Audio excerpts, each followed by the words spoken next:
Good afternoon, ladies and gentlemen. It's a great pleasure to be here in Bern. This is my first visit to Bern, and I hope it won't be my last. I took over as the COO at WBCSD 7 months ago. As you've just heard, I used to be the Director for Global Sustainability at Procter & Gamble. It's been a busy 7 months at WBCSD, and what I wanted to do today was to take you through where we've got to as WBCSD in the whole progress of how do we turn what was a vision into an action plan, and then hopefully to outline some ways that the global network, as it's now called, the members such as OBU can get involved in this program and can actually start contributing specifically towards delivering on Vision 2050. So I've called it from vision to action.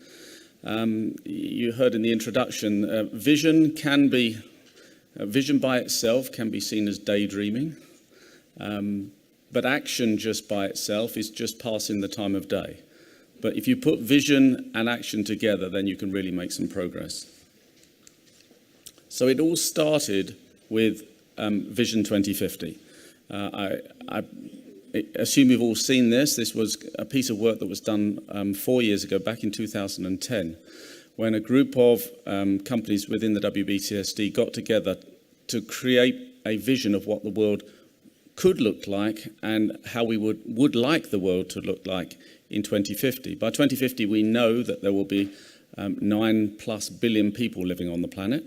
And the vision for 2050 was to have 9 billion people all living well and living within the limits of the planet. So that was the vision. 2050 is a long way away. I know OBU has been around for 25 years, but 2050 is, it's even more than 25 years into the future. And most boards, most companies are not looking at the horizon of 2050, but most boards are looking at 2020. And what we wanted to do with Action 2020 is to come up with the action plan of where do we think we have to be by 2020 so that we are on course to deliver against Vision 2050. So that was the whole idea. Action 2020 started just over a year ago at the start of 2013. It has moved on swiftly from being a project to now the platform for WBCSD, and it is now essentially the work program of the whole organization. And I'll just take you through quickly how that's come about. We started off with a group of co-chairs, a group of global companies who took the lead in developing the Action 2020 program. So we had the project leaders as co-chairs, and we had a larger group, a core group. So this was essentially a change project for WBCSD. WBCSD has been around for almost 20 years, and it was time for a slightly more active approach. We've done a lot of good work in the past, lots of reports written, but it was time to go from talking about it to actually delivering on action. And so this group of companies came together to work out what was the plan for that going forward. It was a range of different companies, so across sector, lots of different sectors represented. So it wasn't a sector idea, it was cross-sector, across all the global companies that are members of WBCSD. And the project team was pretty geographically dispersed. So it was a global view, hopefully not a European view or a US view or just an Asian view, but a complete global approach. The other thing about Action 2020 was from the start we knew that we wanted to do it in a stakeholder way, and so we had to bring in some key strategic partners that would give us expertise that we didn't have. And so this work was conducted in collaboration with the Stockholm Resilience Centre and the World Resource Institute, because we wanted to start with the science. We wanted to make sure we talked from the science, all the way from science through to the action at the other end, so that we weren't going to spend our time in the future discussing the science, which has been done for a long time. We wanted to get basically alignment on the science so that we could then come to agreement on the action. So we started with 2 strategic partners, and the way we went about this was, the plan was we started with the facts. We started with the the planetary boundaries framework that came from the Stockholm Resilience Centre. That gave us basically the key areas where science was saying work needed to be done. We then looked at the trends going forward, and from that we came up with 9 priority areas. And this was the work done with natural scientists, but also with social scientists. And these are the 9 priority areas we came up with. Most of them are probably no surprise to you. Obviously, climate change is in there, water, exposure to harmful substances, ecosystems. One of the ones that perhaps was a surprise was the whole issue around the release of nutrient elements, the eutrophication issue, particularly around nitrates released predominantly from agriculture. That was one that I certainly wasn't expecting. But then on the social side, we also looked at basic needs and rights, skills and employment, sustainable lifestyles. And the last one is a nexus one, which is all around future land use. The competition between food, feed, fibre and biofuel, which will be a big issue going forward. So they were the 9 priority areas that we came up with. And from them, for each of those priority areas, we agreed a must-have. Now, this was probably the hardest piece of the whole exercise, because we wanted to get all the companies involved to agree on what was the must-have by 2020.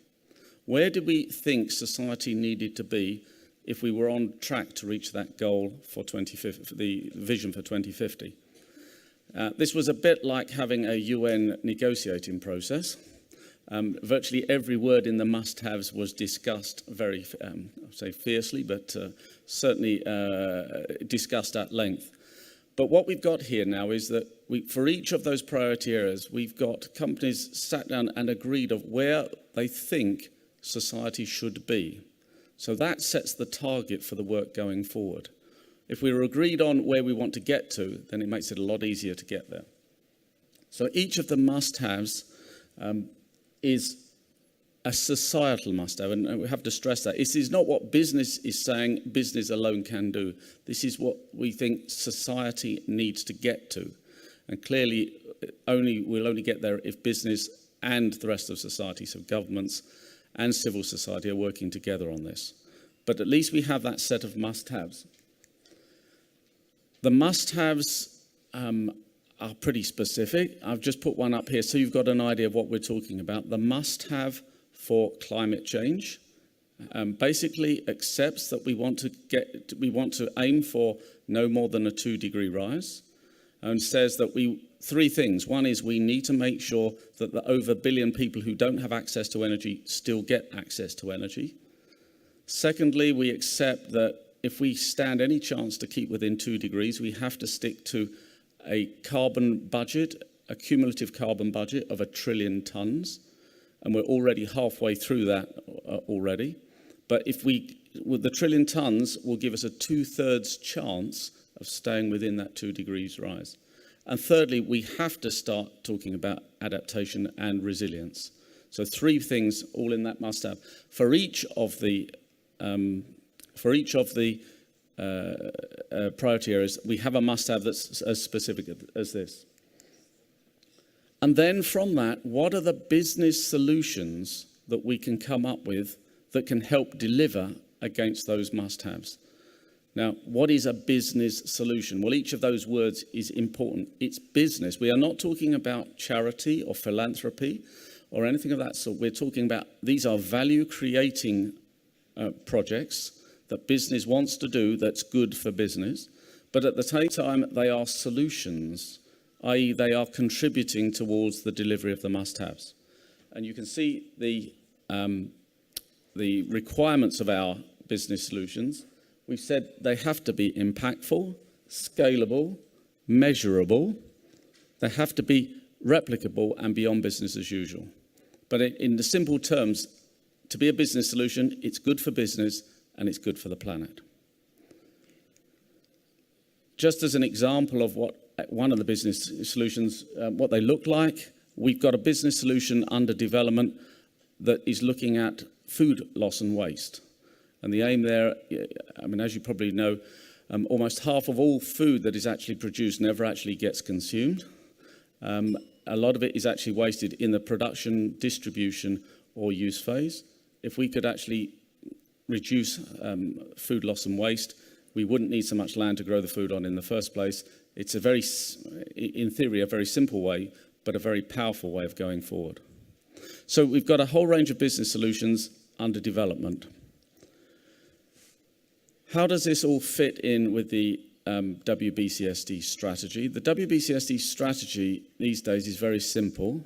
It has 3 parts to it. Firstly, we help companies deliver business solutions. That's the vertical piece up the side. Secondly, we are working to help make the business case better for sustainability. And Baron will talk about this later. But if we can get the framework conditions changed so that more sustainable businesses are more successful, rather than in some cases less successful, so that the framework conditions help allow the water to run downhill and instead of us always trying to push the water uphill. If companies are valued for what they contribute to social and natural capital as well as just financial capital, if we can have internalization of externalities, then the business case is so much better and so much easier. So, and the third piece of the strategy is around collaboration. So if you look at a typical, one of the priority areas, I'll just take one, climate change. Within climate change, there are a range of business solutions that we've identified. Those solutions include things like using forests as carbon sinks, getting to zero emission cities through electrification, the whole area of resilience, promoting carbon capture and storage, and also developing low carbon energy for remote locations. These are all business ideas that will be good for the businesses involved, but also will be delivering against that climate must-have. The idea is that each of those business solutions will contribute towards the target. If you add in a few more business solutions that we have yet to develop, the aim is then you will ladder up and you add all that together, and that should help get us towards the must-have for climate change. So we are putting together solutions that are going to contribute towards delivering that must-have. They have to be measurable so we can actually look at whether we're making a significant contribution or whether this is just a drop in the ocean. And we'll see how we go going forward. What we need to do now is turn the Action 2020 project as it was into a platform that can bring others in and become the whole of the work program for WBCSD. So what we want to do now is to scale up the business solutions that we've already identified. We want to find new solutions. We want to expand to get new members both into the WBCSD, but also engage the members of the regional network. It's now called the global network, but folks like yourselves, to form new partnerships to deliver new business solutions. And so you'll see WBCSD talking about the Action 2020 program. We say it's Action 2020 led by WBCSD, but it's not just WBCSD. We want to bring in regional network partners. We want to bring in organizations outside, other businesses, to bring them all forward. The global network is already engaged in this. This is a map of, shows some of the other organizations in the global network that have already launched their own version of Action 2020. I had the pleasure of being in Turkey for the launch of the Turkish Action 2020 program. I know BCSD in Singapore are launching later in this year. You can see that various other network members have already launched or are in the process of launching their own version of Action 2020. How can an organization in the network get involved? Lots of ways that you can do this. You can either get involved in one of the existing business solutions, and some of your companies are already involved in the business solutions already on the table.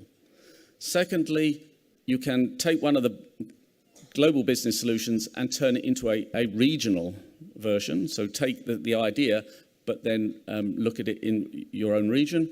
And the third way is to basically come up with your own business solution that's particularly applicable to your region. So there's ways to get into the Action 2020 program.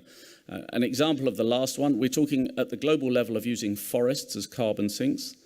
Our colleagues in BCSD Singapore are talking about using coral reefs as carbon sinks. So taking the general idea, but actually reapplying it to something more locally. The business solutions that have already been developed are already getting used to make the case for business. This week in Abu Dhabi, there was a meeting, the Secretary General had a meeting, or it was called an Ascent, because it's on the way to the climate summit that's coming up in September. And we put together a list of the business solutions that we already have under development as a contribution to that summit. And I'm afraid I've only got one copy with me, but if anyone wants to have a look, you're welcome to see it. And there is a list of 14 different business solutions that have come from Action 2020 and WBCSD that we've offered to the UN process, and some of these will be highlighted in the summit coming up. So it's a great way to get visibility, to get other partners on board in terms of getting Action 2020 up to scale. Because at the end of the day, that's the whole plan, is to, rather than have a few little pilots, it's to try and scale up our efforts so that we can actually make a significant impact against the societal must-haves. You can see we have a mountain to climb. Vision 2050 is a very ambitious vision, and to get there, it's going to take a lot of work by a lot of people. If you want to climb a mountain, you don't go up it by yourself. You go with partners and you go with teams. And so the whole idea of Action 2020 is to try and pull partners together, both partners having companies working with other companies, WBCSD members working with non-WBCSD companies, regional network members working with WBCSD, and civil society and governments working together. If you look at where we are so far, the goal is to reach the societal must-haves. So far, we have identified and we're working on 34 different business solutions across that range of must-haves. Some of these are well developed and they're already delivering. Some are ideas on a piece of paper. So there's a great range in there. But clearly, if we want to get to that goal of the societal must-haves by 2020, we need to make the existing solutions bigger, and we need more solutions. And that's where we look to organizations like your own, OBU, to look at ways that you can get involved in this, look at what you're already doing and what other things you could be doing that will contribute towards those societal must-haves. If you want any of the information about the Action 2020 process, all the materials, we've got a lot of materials on the website, so please have a look. We've developed a user's guide for Action 2020, a specific user's guide for the regional network members. All of the business solutions that are currently under development are already on the website, and there will be more to come. So if anybody wants any information about Action 2020, how to get involved, any of the details, please either ask me, have a look on the website, or come back to us at WBCSD in Geneva. So with that, I'll finish and just say thank you for your time. I look forward to your questions, your comments, and look forward to working with you to deliver against the societal must-haves. Thank you. Thank you very much, Peter White. 2020, I just counted it, it's 68 months from now. It's not long. It doesn't sound long. No. So it's kind of a tough goal. It's a very tough goal. Can you still sleep? I can sleep, yes. We were talking with an agricultural company and they said, to them, it's 5 springs, which doesn't sound long at all. No. But if you look at, have a look, the key is to get us on a path. So some of the Action 2020 must-haves they're very specific. And some are, that we are in a position that we're on our way. So, have a look. It is ambitious. But I mean, if you don't have ambition, you don't get action. How about politics? They normally take the, let's say, the detour. I agree. And I mean, what is clear at the moment is governments are not leading. But I mean, part of this process is if we can show what business can do with business solutions with the current framework conditions, just think what you could do if the framework conditions were in the right direction. And so, I mean, part of the, at the summit this week, Paul Polman stood up. He's the chair of WBCSD, CEO of Unilever. He stood up and gave a speech. He was the only business person who spoke in the plenary session, gave a very strong speech, basically said, business is ready to do this. Look at all the stuff we're doing. Okay, it's up to you now. You do your job. You get in place, the frameworks, and we can deliver. So business is actually ahead of politics. Business is pushing at the door and saying it's time the politics called up. Peter White, you're going to stay with us for I certainly am, dinner, yes. so we have time to talk to you. Certainly. Thank you for Thank you being very here. much. Thank you.